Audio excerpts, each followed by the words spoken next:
Our next speaker is René Krywult.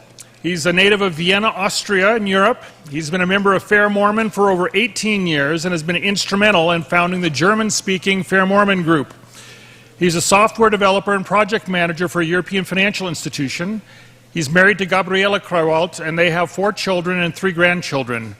His first publication was Mormon Deification Compared to Orthodox Christian Theosis in the magazine Spirituality in East and West of Dialogue Center International, a Protestant network of organizations engaged in researching new religious movements. More articles, of course, he's written for the Fair Mormon website. He organized 4 Fair Mormon conferences in Germany, and he's spoken at all of them. So with that, we'll turn the time over to René.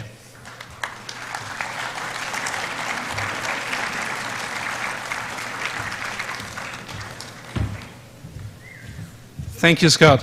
I want to start with 2 disclaimers. The first is, my native tongue is German, not English. So if anything I say sounds strange, you know why. The second, I was told that my presentation can lead to motion sickness. So if you have a problem with that, just focus on me and not what I present.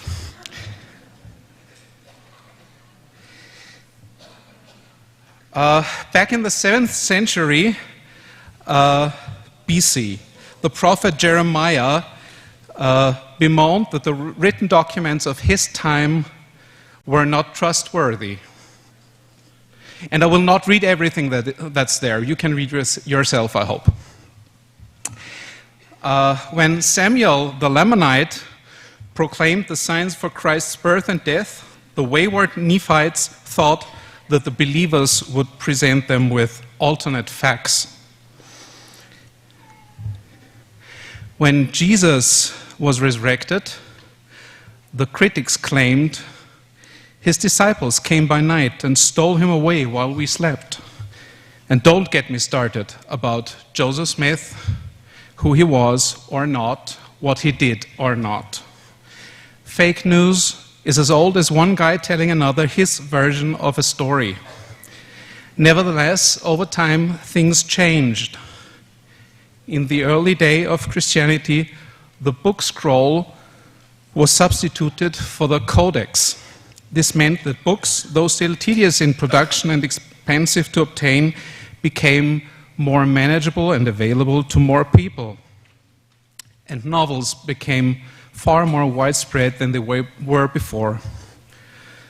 This was a major selling argument when Christianity switched to this new medium.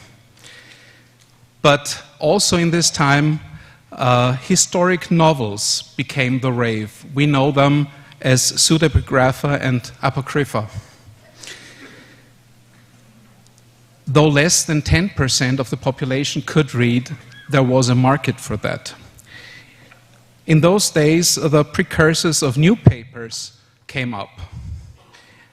They were made by the government, written in stone, but they were still news in some way. Later on, writing books was something for the learned and the wealthy, and of course reading too. Written news only came from the government that didn't make them true, but consistent.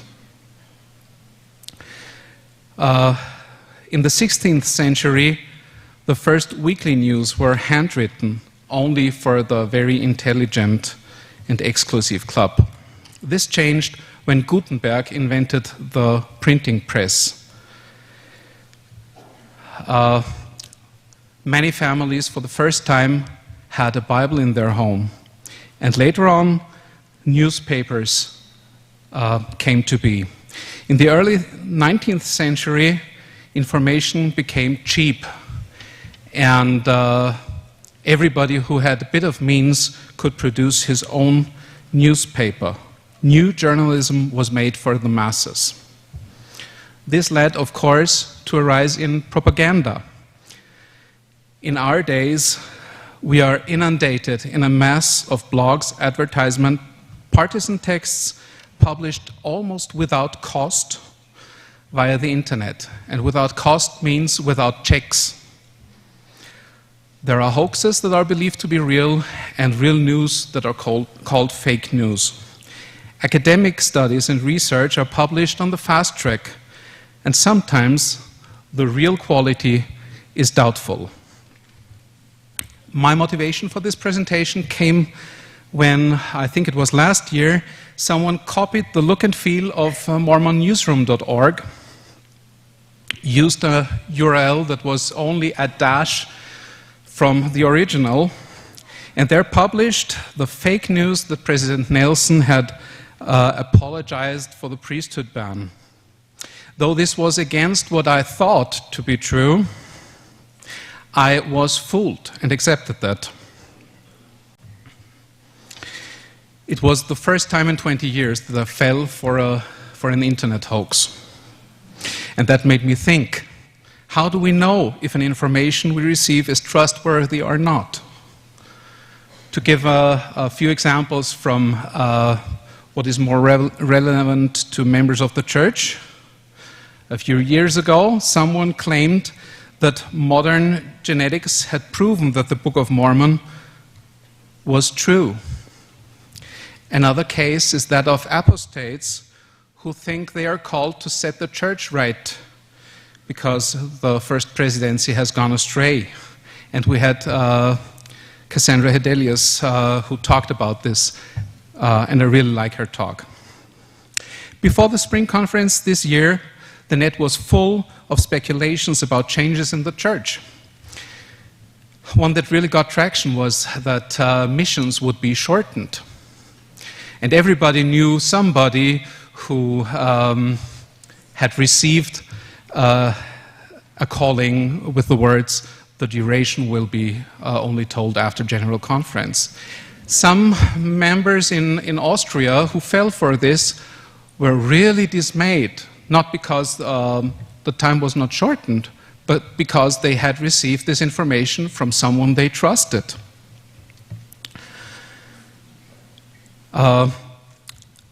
The majority of baby boomers, millennials, and students cannot discern advertisements from real information.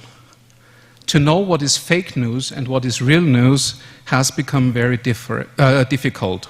With Pilate, we may ask, what is truth? How do we discern? How do we evaluate? How do we understand? Ours is the information age. Information is the most important resource, and it grows exponentially. It is too much for everyone to be an expert in everything and to know for themselves. We are a society of specialists at best, and specialists in smaller and smaller areas. So, in order to discern, we need shortcuts. Shortcuts that help us not use time on things that are probably rubbish. Those shortcuts can help us separate the wheat from chaff, but they are not foolproof. For instance, let's look at peer review. What do other experts in the area say about a certain claim? That can be helpful, right? On the other hand, an article that didn't go through peer review may contain valuable information. It is possible. Albert Einstein reviewed quantum mechanics with the famous words, "God does not play dice," and he was wrong. In fact, there's a logical fallacy called argumentum ad populum. It means that something is considered to be true because of a majority of relevant people accepting it. That's peer review, right?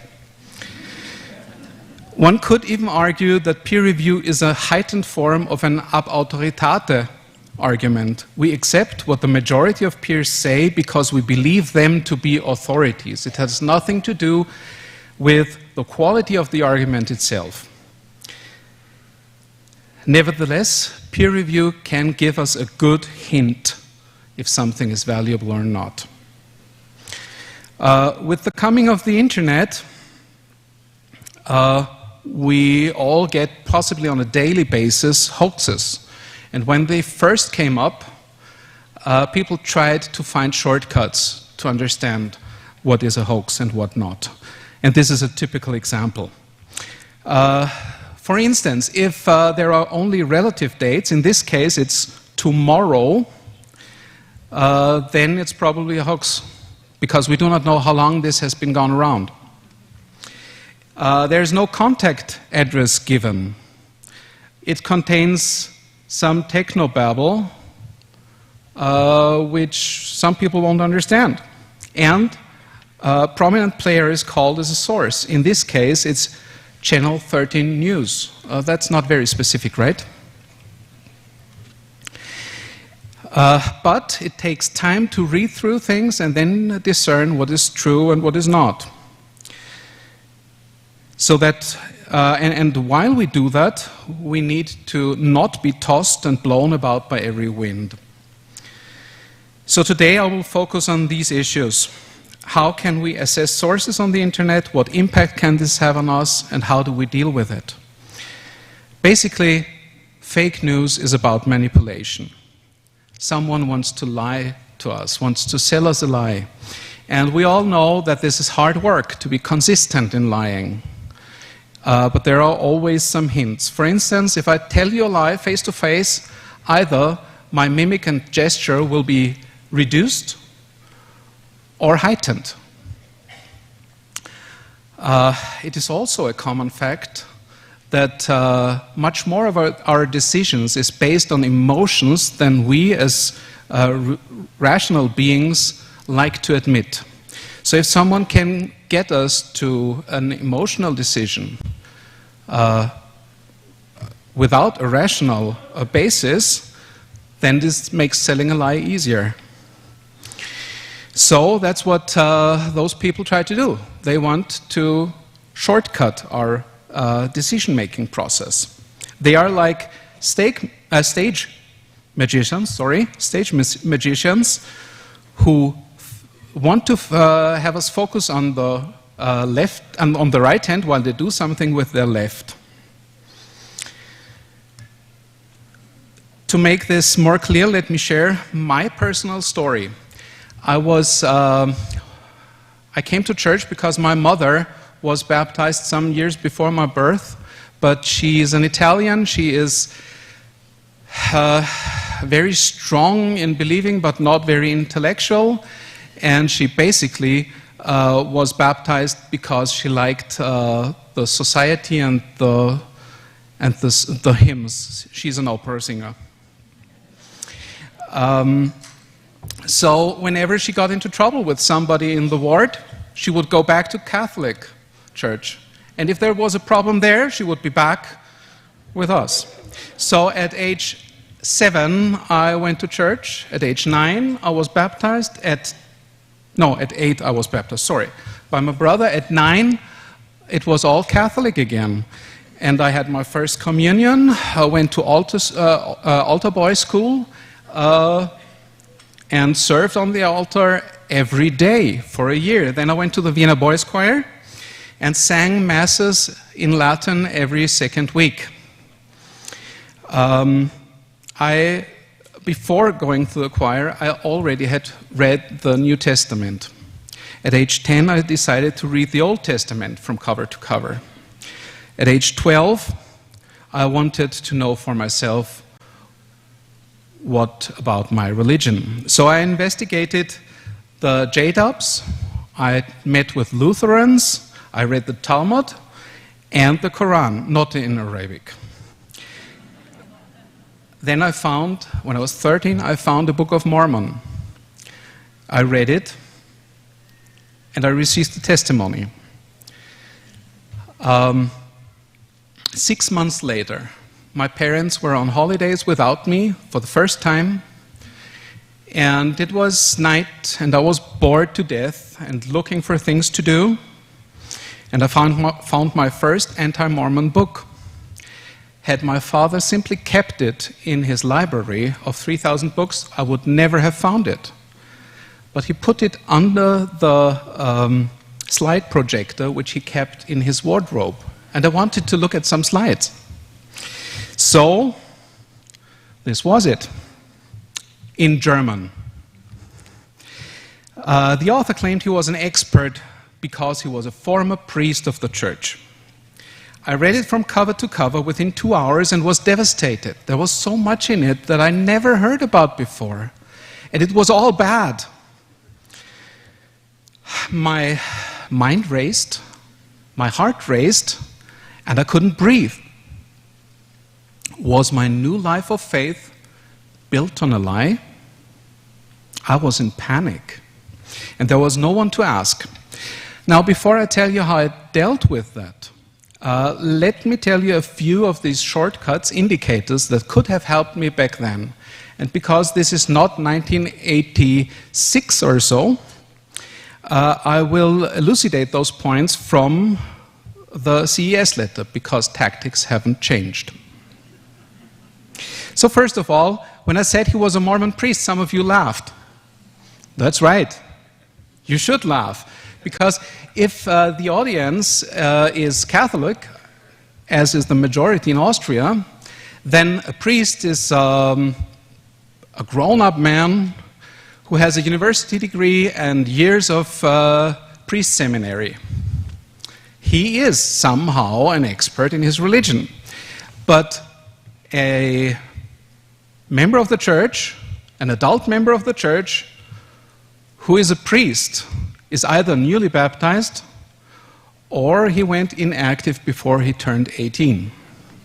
So the credentials were a bit overstated, like with Dr. Walter Martin, if someone still knows him.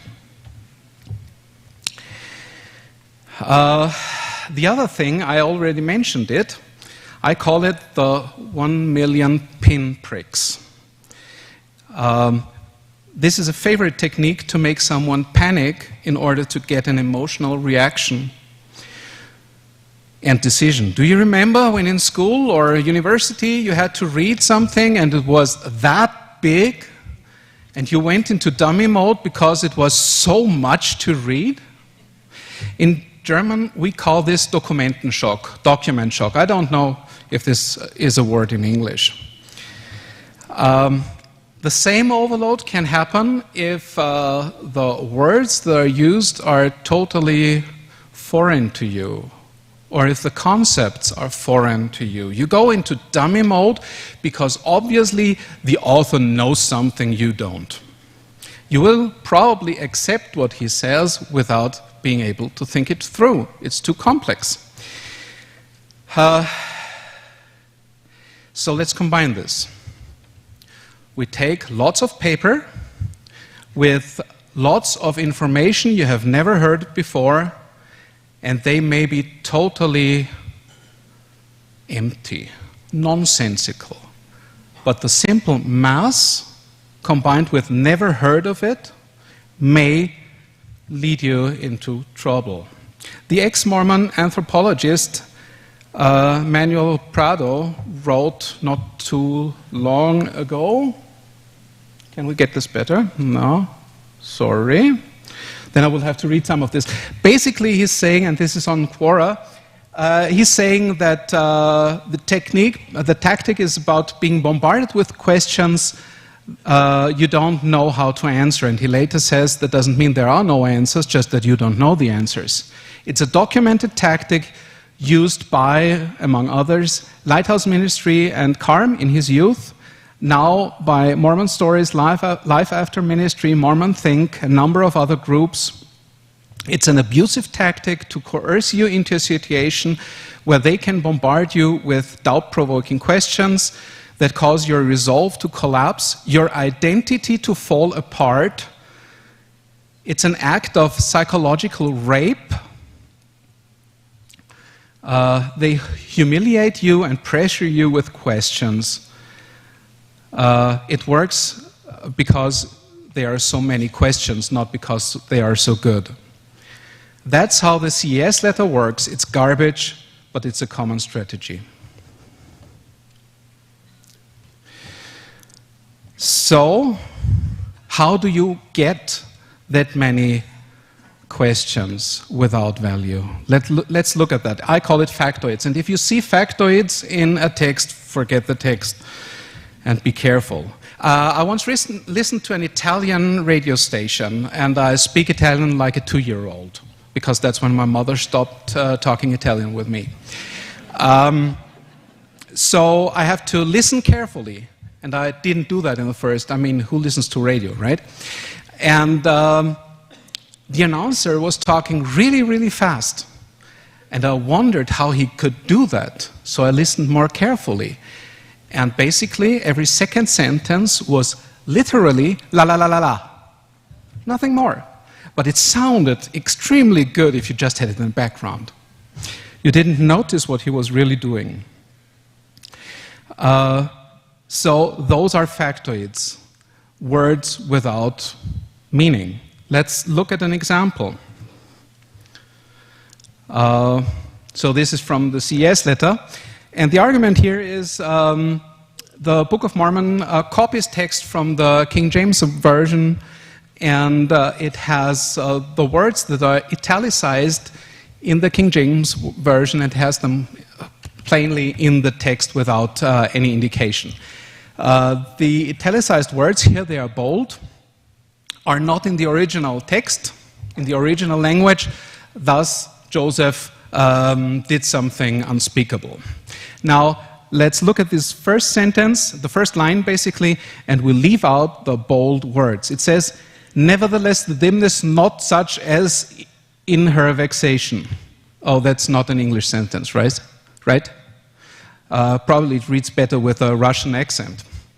Nevertheless, Joseph had no chance of not having those words in it and still having it an English text. So that's just a factoid. It has no meaning, it's just words on paper.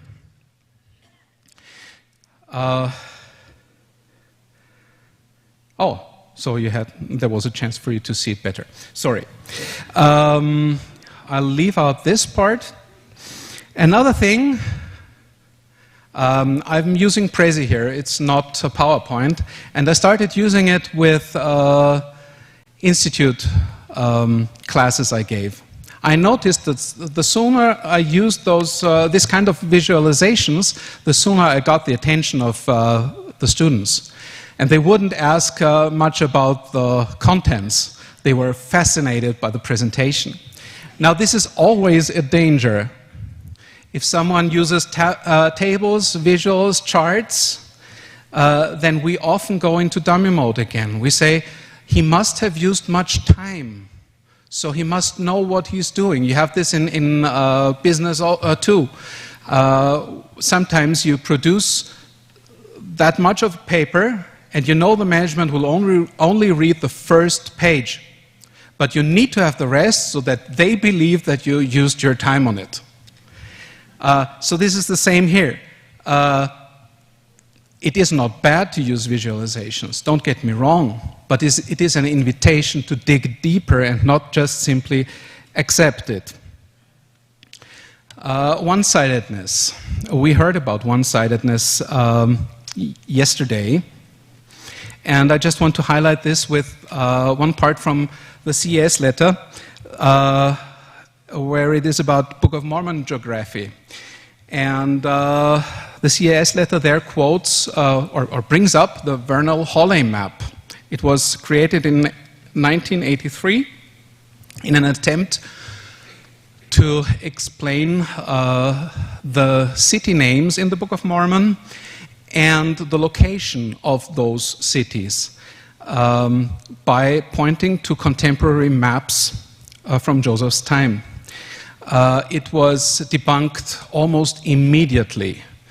It is simply rubbish. And the CES letter uses this. And Ronalds knows that it is rubbish. He says here he's about 90 to 95% on removing this section because it's so bad. The argument, he says later on, is rather meh. And then he says he would only probably keep it in the letter with a disclaimer of some sort, basically saying something to that effect. Now, I downloaded the CES letter this week. I didn't find a disclaimer, and still the argument is in there. Why? Because it's an easy way to paint a bad picture. So if something is very one-sided, be careful. Next thing.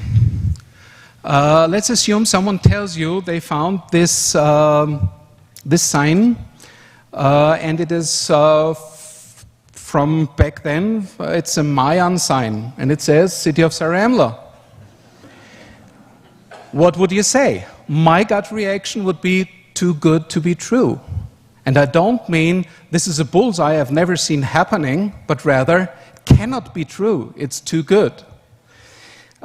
So when I heard about the claim about geneticists proving that the Lehites came from Jerusalem in 600 BC, my reaction was too good to be true, cannot be true. But of course, the other side is also possible. Too bad to be true. Some of you may remember when a few years ago a lead table was found that allegedly came from John D. Lee, saying Brigham ordered the Mountain Meadows massacre. Those in the know, the specialists, reacted with cannot be. Too bad to be true, and it doesn't fit the history we know already. So if something is too bad to be true, don't say, well, it must be true. Say, probably it's not. Next thing, how does a text manage your emotions? We will get closer to that one. What about the emotions? Does the argument sound good enough even if I keep my emotions out? Does it raise emotion? How is the text constructed? In this case, CS letter, first vision.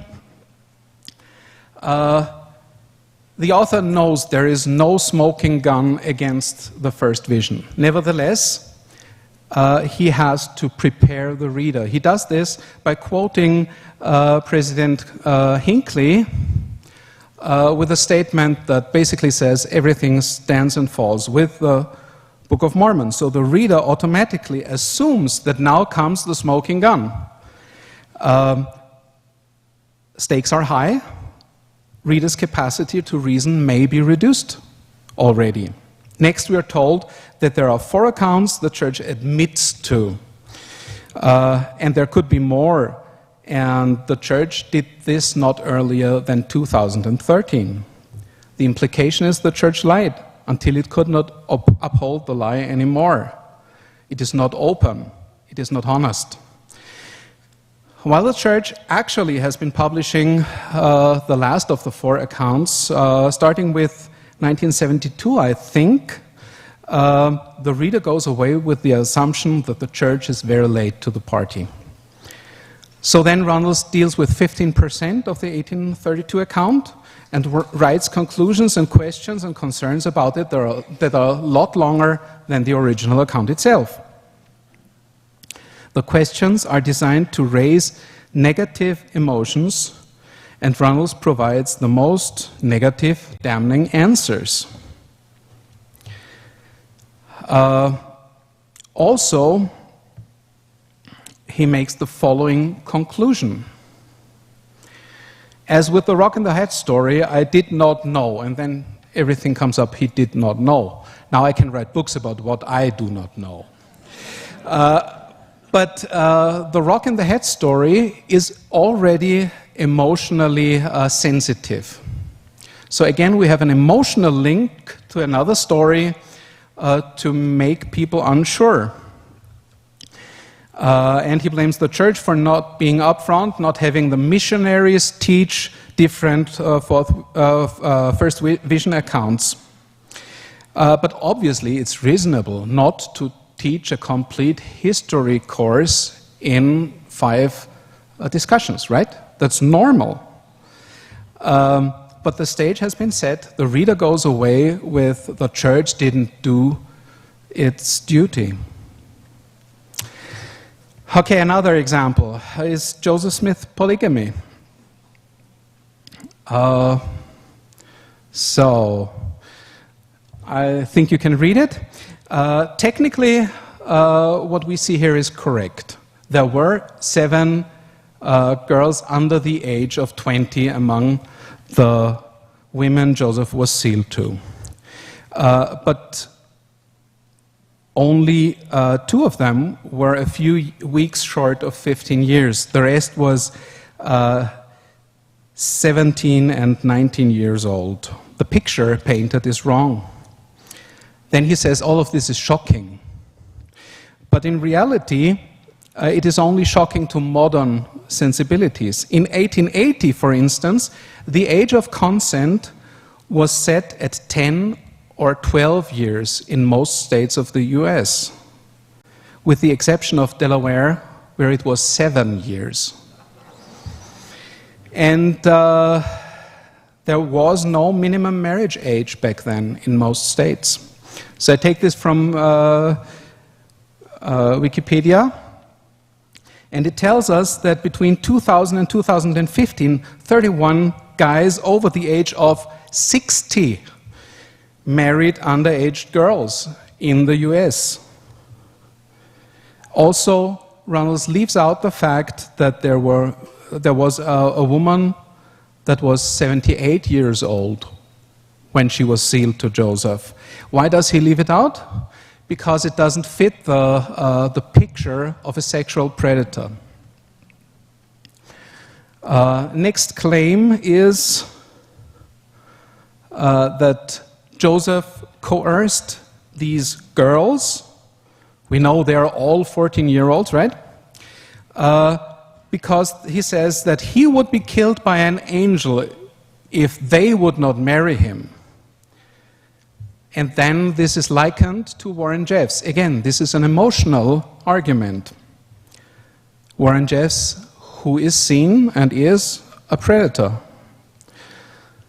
The reader is left wondering, how could Joseph convince them with such a phony argument? Probably this thought process comes into play. He brainwashed his followers. They were idiots. Possibly it was because they were minors.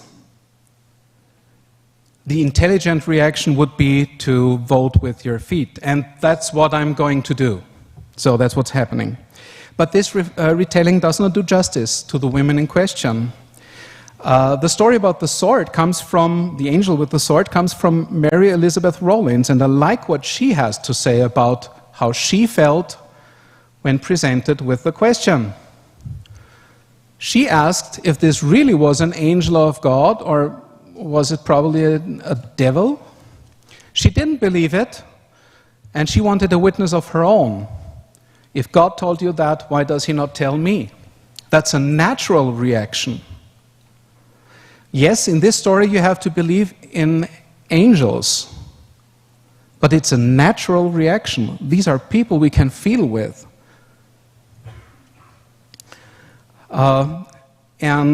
Joseph doesn't say, well, I'm the prophet, so hush and marry me. No, he says, pray for it. I know you will see the angel. And she does. By the way, as far as I've understood, and I'm not the expert here, Brian Hales is, there were no sexual relations, likely no sexual relations between Joseph and Mary. So we can say it's not about the sex, as opposed to what Runnels wants us to believe. In this retelling, there's no reason to feel superior to Mary Elizabeth Rollins and the others. There's no reason to leave. Back to my story. I said I was in panic. I didn't know what to do. And last conference, in the presentation by Jared Giles and Steve Densley, we heard much about how our psychological state can influence our beliefs or our ability to believe. They also talked about cognitive dissonance. And I think that this panic that I felt back then was cognitive dissonance, or induced anxiety in an otherwise not anxious person. Now, what does happen?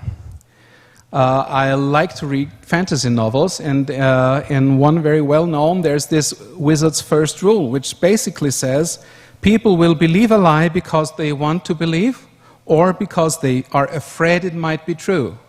So if someone gets you to fear that he might be true, that what he says might be true, then half of his job of convincing you is done.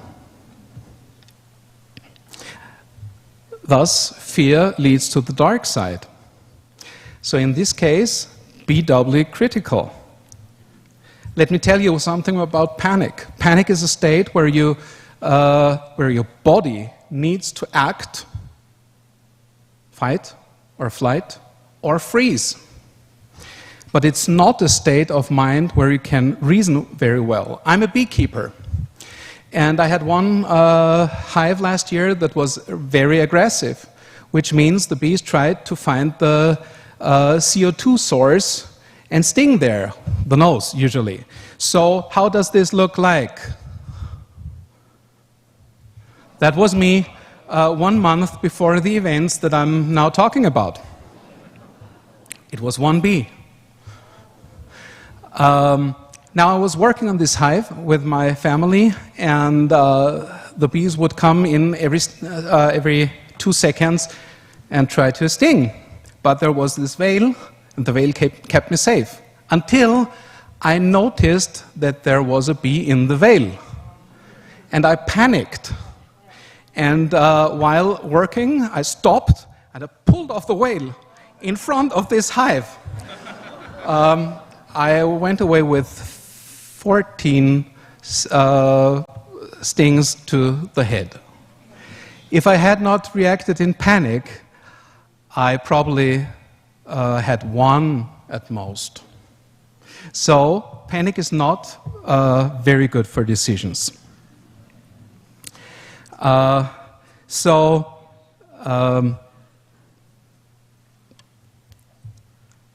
do we get in panic, and why?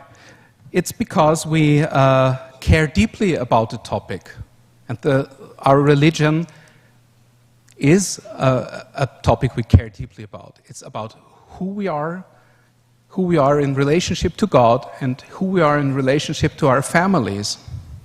That's very important to us. And then there comes this negative impact, and we could fear that there's something that endangers our families, our relationship to God, ourselves. So that's when panic may come in. And the usual reaction to that is, I've been lied to. Basically because we do not think that we could not have learned something, that we haven't done our duty. Someone else was responsible for not giving us the information. It's a natural reaction, but of course it's wrong. I am responsible for my knowledge. I am responsible for my salvation. So, whenever we deal with information that lead to decisions, we need to make sure that we have a lid on our emotions first. And in DNC's 9.7-9, we are told that we need to study things out in our mind. And after that, after studying out, we go to God and ask about revelation, which may come as an emotion too, but we do not start with the emotion. So how did I do it back then? I was alone, nobody to ask, nobody to call, because it was in the middle of the night. So I went to my knees and I said, Father, what do I do now? And the answer was, take out your Book of Mormon, read a chapter. Okay, which one? Doesn't matter. So I read one chapter and I became more calm. but it didn't answer any questions. So I asked again, now what? Okay, take that book, try to find something in that book that you know about, and see if it's portrayed correctly or not. If the description is correct, the rest may be true too. But if not, why would you trust it? So I looked and I found the book lacking. That's when I decided to never be caught unawares ever again. And it brought me on this journey of being an apologist, of trying to get to know the basics of everything they throw against us. Now, what are my takeaways? Calm down. If you're affected emotionally, calm down. Give it time. Be patient. Don't study material that needs your brain intact. If you're ill, hungry, angry, or a combination, but give it thought when you are at your best.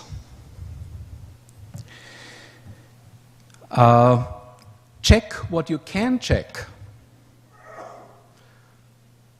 This may include checking how someone deals with his sources.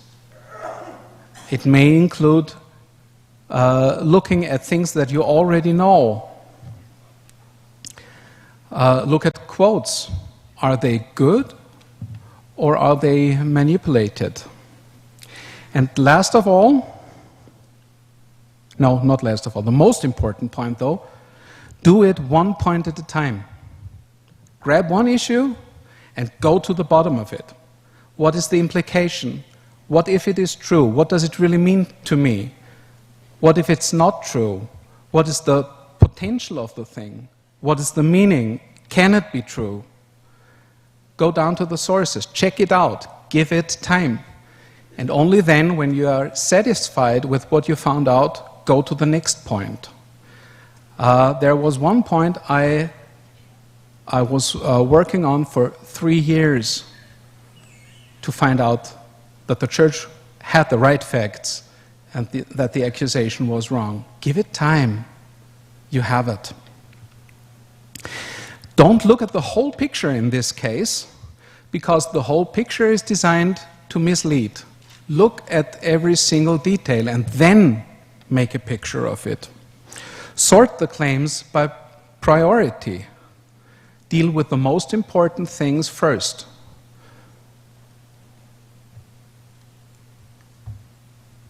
Last thing, don't become consumed. Don't neglect your duties. Don't neglect yourself. Don't neglect your family. It's not that important. And if you neglect the important things, your decision-making abilities will be hindered. This journey has taken a large part of my adult life so far. I've learned more about the church, its history, and its scriptures than I thought was possible at age 13. You know, 13-year-olds think they know it all. And I've learned to appreciate the giants academically and spiritually on whose shoulders I stand now. The prophets, their wives, and my personal heroes of apologetics and scholarship. Studying with diligence and keeping my emotions in check has broadened my understanding of the gospel, of history, and of doctrine. It has brought me to my knees in prayer and strengthened my testimony. I wish you a safe journey through the depths of information and the shallows of misinformation. Thank you for listening.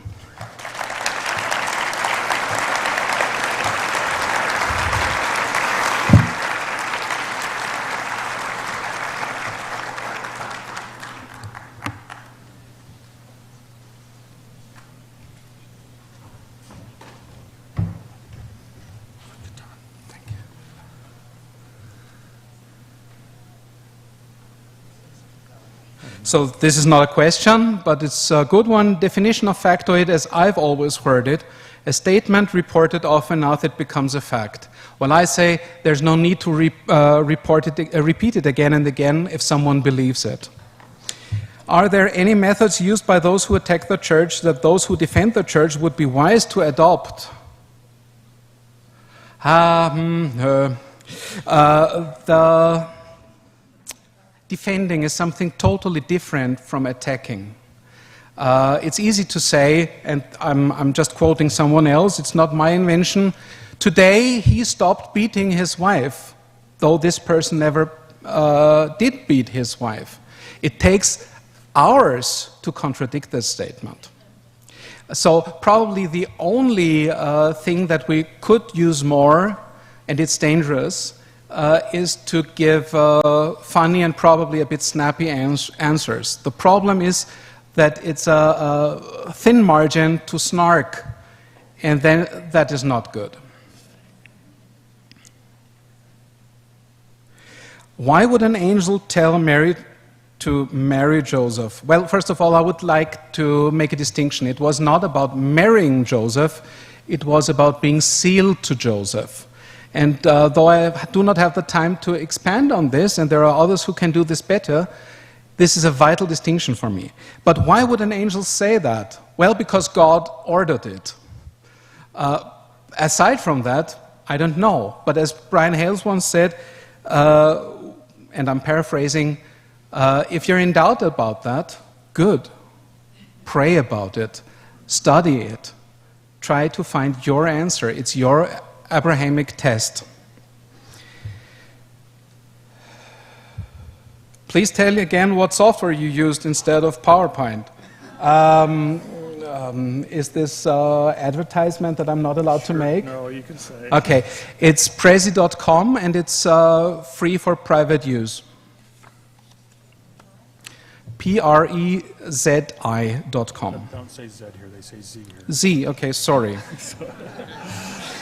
What do you say to the anti-Mormon idea that spiritual experiences are a result of being socialized? Well, basically, there's a truth in that and there's a lie in that, as always. The truth is the way we experience the Spirit is personal but also socialized. I think it was Sister Ulrich who in a Fair Mormon talk said that she had met with an investigator, a girl who said that every time she reads the Book of Mormon, she feels cold. And I hope I'm not mixing things up here. And of course, feeling cold is not something that we associate with feeling the Spirit. But it was exactly this for this girl, for whatever reason. So emotions, every emotion we have is socialized. When we talk about love, someone from Japan feels something different than someone in America. And probably there are differences also in how individuals feel based on how they were raised in their family. I know of enough people who cannot feel love at all. They do not know what this means. And every time they hear, I feel so loved, they say, what are you talking about, right? So there is a social thing in everything that we feel. But my testimony is not built alone on feeling something, but actually I have seen things happen. I have seen, I've experienced that the Spirit told me some things, and there was a feeling associated with the knowledge that came and with the words that came, and the promise was kept immediately and unbelievably for someone who doesn't already believe. And I don't want to expand on these sacred experiences, but I know that God is not only in my head, but of course He uses the hardware that I have. So, thank you. Thank you very much. There's a certificate for the bookstore.